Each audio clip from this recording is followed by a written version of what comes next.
the city where men give their wives to welcome a visitor.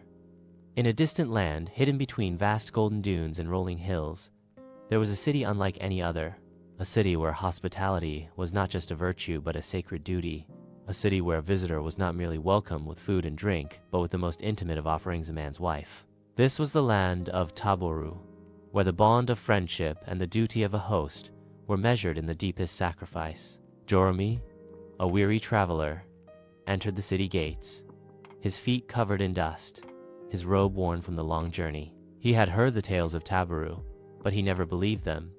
Could it be true? Could men truly give their wives to honor a guest?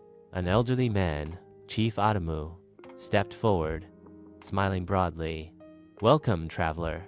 You have entered the land of Taboru. Tonight, you are not a stranger. You are our brother." The crowd cheered as men thumped Joromi's back in greeting. A young man, Ikenna, stepped forward. "As tradition demands, I offer you my wife, Amina, to bring you comfort this night." Amina, a beautiful woman with intelligent eyes, stepped forward with grace, bowing her head in respect. As night fell, a feast was laid out before Joromi.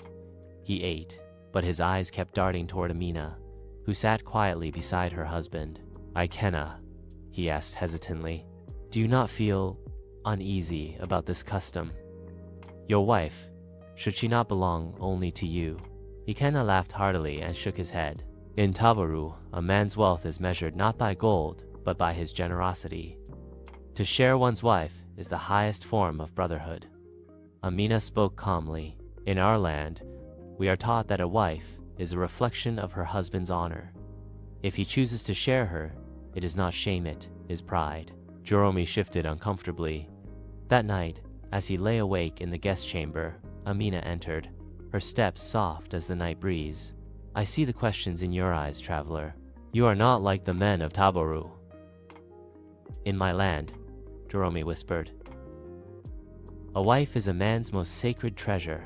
To share her would be unthinkable." Amina smiled faintly. "And yet, here, a wife is a man's greatest gift. To share her is to prove one's strength." A long silence filled the room. Joromi lowered his gaze. "I cannot accept this gift, Amina.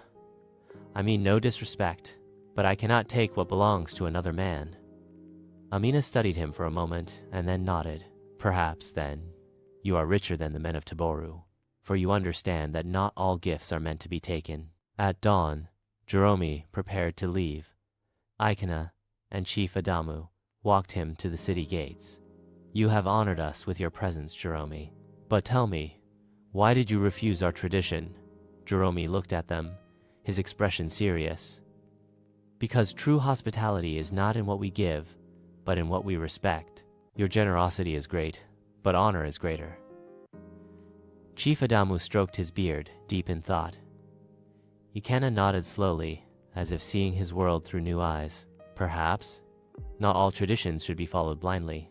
The wind stirred the sand as Joromi walked away, leaving the city of Taboru forever changed. Some men held on to their customs. Others, like Ikenna, began to question. But one thing was certain: the greatest gift a man could give was not his wife, but his understanding of honor. Subscribe for more. If you enjoyed this story, don't forget to like, share, and subscribe to Ancient Whispers for more fascinating folktales from around the world. Turn on the notification bell so you never miss an upload.